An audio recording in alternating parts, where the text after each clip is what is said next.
Well, good afternoon, everybody. This is Professor Budwell, and welcome to MLaw 552, American Legal Research and Writing. I've been teaching this class for a few years now. I usually teach it several times a year, and I really do enjoy teaching it. I think it's a great class. My overall goal in this class, what I want you to come away from it with, is I really want you to be thinking more like a lawyer by the end of it. It's definitely a challenging class. I have had some people tell me that it's the most challenging class they've had so far. They clearly have not taken MLaw 553 with me just yet. It is challenging, but I think it can be a very, very rewarding class as well. So just a few general things about the class. First off, let's start with contact rules. So if you need to contact me about anything, my office number is listed on the syllabus. However, I really would appreciate it if you would email me before you call me. I usually check my email every day and make sure that I respond to everything. So, and it's just a lot easier to have you email me first because we have quite a few people answering phones in our office, and I don't want them to confuse you with a client or anything like that. Now, as far as your assignments go, this course is kind of divided into almost two sections, pre-writing and the writing section. So the pre-writing section is about half the course. So each week you're going to have some exercises that you're going to do on Kali, which is a program that'll kind of teach you a basic overview of the law, and you'll have a few short answer questions on those. We have reviewed all the Kali lessons to make sure that the answers that we to the questions we asked you are provided therein. If you're having a hard time finding it and don't think you can, please let me know. And we also have a few other general exercises that'll just kind of give you a general overview of the American legal system. And throughout the course, we'll also have several discussion boards. Now, with the discussion boards, I am not a very strict grader. I do grade them, though, a little bit differently than your other assignments. So for a typical discussion board, you'll usually do a primary post, typically on a Thursday night. And then you'll have to do a response post by Sunday. I like to grade things as quickly as possible. So if you ever look at your grade on a discussion board and it says 33 on it, I'll typically put a comment under that saying that this is not your final grade and that I'll give additional points as you comment on others. Generally speaking, on the discussion boards, I usually give full credit for just submitting a primary post in your response posts as long as it's substantive. So as long as you don't have responses such that are really simple, like that was a really good post, I enjoyed reading it, I usually go ahead and give you full points. Now, as far as the short answer assignments, I usually just give you points for the amount that you got correct. Do not be discouraged, though, because some of them only have a few questions on them. So if you get a 66 on one of them, when it's only 5 questions, that's the reason why. And you only got 3 correct, that's the reason why. But remember, this class is going to be curved. I've never seen a student fail this course who submitted every assignment. So that brings us then to, what happens if you submit an assignment late. I'm generally not ruthless about that as long as you stay in touch with me as to why it's late. So I understand that life happens. It happens to me too. I would just appreciate it that you tell me about it as soon as possible. Now, if you have a medical incident and you're in an ambulance, I don't expect you to email me while you're in an ambulance. Just tell me as soon as you possibly can, and I will work with you. Now, the second half of the course is much more writing heavy. So you're going to have several legal writing assignments. These aren't the same kind of legal writing assignments that you'll have if you do end up going to law school, which some of you have indicated that you would like to do in your discussion boards. A lot of this is just doing case briefs, which in law school, a case brief is just basically a summary, and you'll do one of those. And then in some of your other assignments, you're going to be making comparisons between cases and actually making an argument. The big thing I always encourage my students to do with the writing assignments, so typically they're due on a Sunday night, I always encourage my students to try to submit a rough draft, if at all possible, And you can submit one up until the Friday morning beforehand, and I'll give you feedback.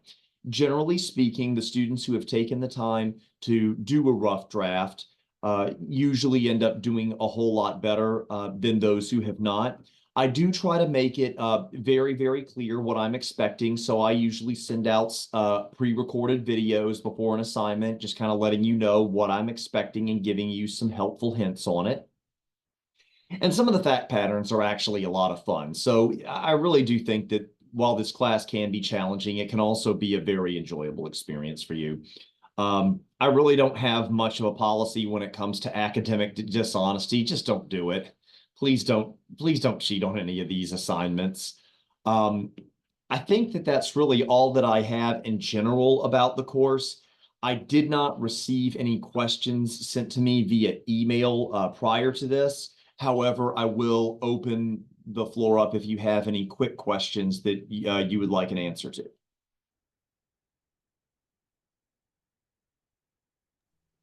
Hello.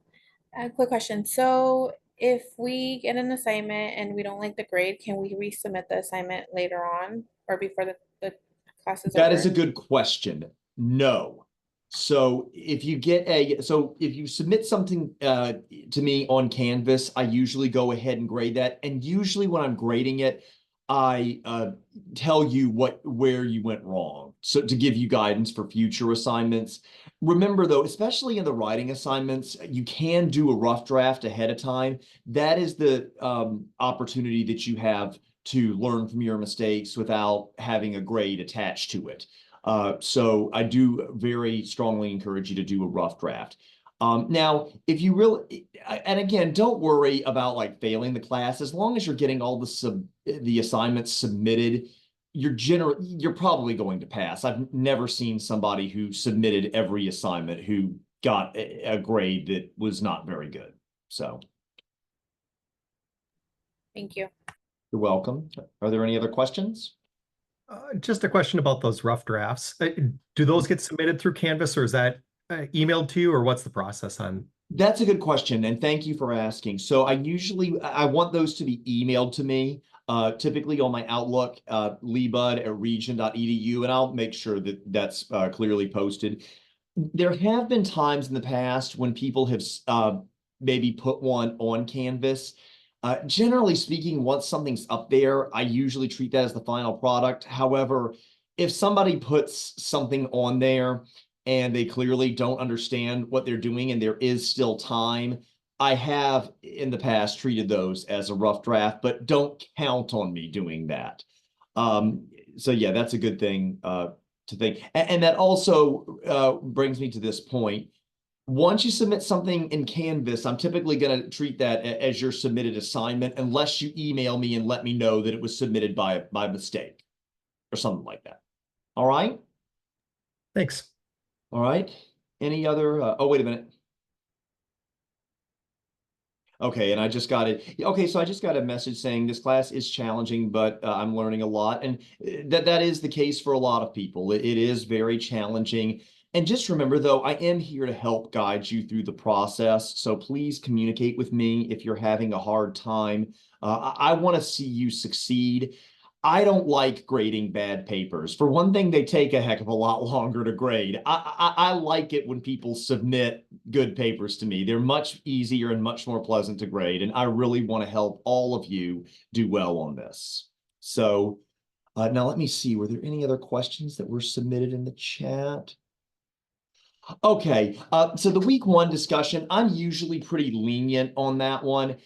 That's really just introducing yourself. I mean, you can respond to your classmates. It might be a great way to get to know them. But as long as you have a primary post on this particular discussion board submitted by Sunday, I'm going to give you full points. Some of you have already submitted this assignment and didn't do a response, but I went ahead and give you full points because this is just really an introductory thing. Now, make sure that you've taken the quiz by Sunday, because if you don't, you might automatically get dropped. Or email me ahead of time if something's coming up that's going to prevent you from doing it, so that I can make sure that I contact the administration office so that they don't drop you from the course. But yeah, this is the only one that you only really you have to do a primary post and and no response posts. All right. The question. So the first class I took, and I don't remember what it's called, but they gave, I think it was like the first class that we take to get into this master program. And it taught us how to write like an attorney. I didn't do the best with it. So when we're writing papers, is that a standard you're holding or just like the APA paper, like That's a college? good question. I Yeah. do not expect your papers to look anything like what an attorney would submit to a court or anything like that. Now, I want it to be good writing, obviously, and I'll help you along the way. I usually give a little bit of structure on how you can help make it look like an attorney, but I don't expect it nearly at the level that I would expect someone who has gone to all 3 years of law school and passed the bar and who is submitting something to the court, even though, you know, funny enough, my second year of law school, at the end of it, I did intern for a federal judge and saw some stuff that was submitted to him that I was rather surprised was considered legal writing. So my main thing is, can I understand what you're trying to say? So I'm not really mean when it comes to grammar, as long as it's not really distracting. So that's the main thing there. So. Perfect, because I can write a paper. I just don't know if I'm writing it like an attorney would write it. And remember, we build up on our writing assignments. So the first one is fairly easy. There's only 2 sections of it that you have to complete, and I'll give you feedback. So we build on it. You know, you'll do a case brief in which I'll give you a sample answer that will help you for your next assignment. So I really do try to set you up for success in this class. But remember, submitting those rough drafts really can help you a lot. Obviously, I want to set you guys up so that you can succeed on these without having to do a rough draft, but it does help. Well, if there's nothing else, I do need to kind of jump out of here. It is my wife's birthday tomorrow, and I need to go pick up a few things. So God bless you all. I'm looking forward to working with you. Please email me if you have any other questions, okay? Take care. All right, thank you. You're welcome.